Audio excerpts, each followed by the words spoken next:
Ben Simmons just dropped a nuke on the Sixers organization. If you don't know, Ben Simmons has been MIA for quite a bit and hasn't really talked about his breakup with the Sixers. All we have gotten was rumors and tweets on the fallout of Ben Simmons and the Sixers. He has recently been on the JJ Redicks Podcast, The Old Man and the Three, in which for the first time I think I've ever heard Simmons speak. P.S. He swears a lot and he's missing an Australian accent, which makes him a little less interesting. He opens up about his mental health struggles, his time on the Sixers, and why a rift was created between him and the organization. He also talks about a few other things like the Trae Young passed up layup, which JJ doesn't let him off the hook, thankfully. But he does say some interesting things about the play and the series as a whole. But I want to do a quick summary on Simmons' dislike for the Sixers. The Hawks series was the series that broke the camel's back for the Sixers and Simmons' partnership. Now, Simmons isn't all to blame for the series loss, but he does share a good amount of responsibility for the loss of the Hawks. Ben Simmons shot 10 out of 28 from the free throw line against the Hawks, and in 7 fourth quarters, Ben Simmons only attempted 3 shots and attempted none in the last 4 games.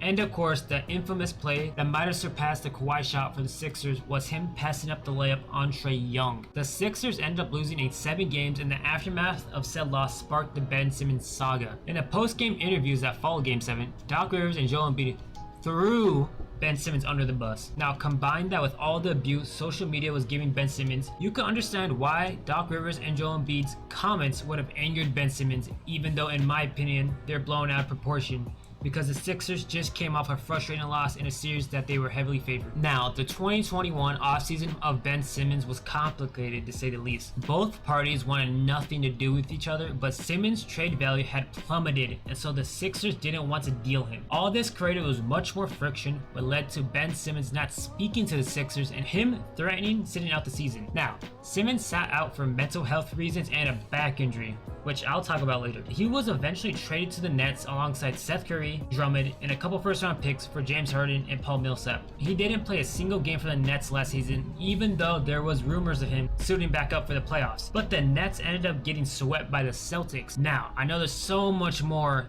that went on with Simmons in the 2021 offseason, but you can find other videos on it, as I just want to get to the point. Now, that quick summary leads us to today, in which Ben Simmons was featured in a podcast with former teammate JJ Reddick. Now, in this podcast, Simmons talks about his mental health struggles, his time on the Sixers, and why they broke up. The first thing I want to talk about is Simmons addressing that the talk about his shooting frustrated him. It's so constant. How frustrating is that? I think for a while it was just, it's so repetitive. You're hearing it all the time from everyone. You're like, fucking hell, like, just get off my case. Like, I do other stuff too. Like, I'm guarding the best players. And that's one thing I don't think people respect that enough, like what I'm bringing to the court, because there's a lot of shit I'm bringing to the court. And for me, I just want to win. He also goes on to say this. Nah, for sure. And I didn't really realize that early on in my career, because and it started building up. I'm like they saying I can't. Like, should I not? Like, I'm fucking confused now. Like, you don't want me to shoot, but you want me to shoot. Like, I don't know. So it did fuck me a lot. But I kind of found peace in a place where I'm just like, fuck it, it's basketball. Like, I'm great at the game. Like, I need to go out there and show people what I can do and my talent. I found this to be false, or more like a weak response to his shooting, since he really never shot the ball. I don't think I've ever heard someone say that Ben Simmons shouldn't shoot the ball. I've actually heard more people say that he should shoot the ball, even if he doesn't make a lot of shots, just to show that he is trying.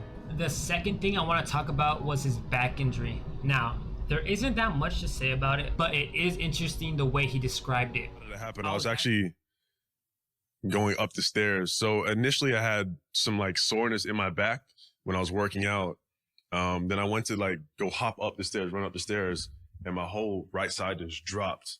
And as soon as I went upstairs, I laid down and I could not move. So in summary, he messed up his back going up the stairs.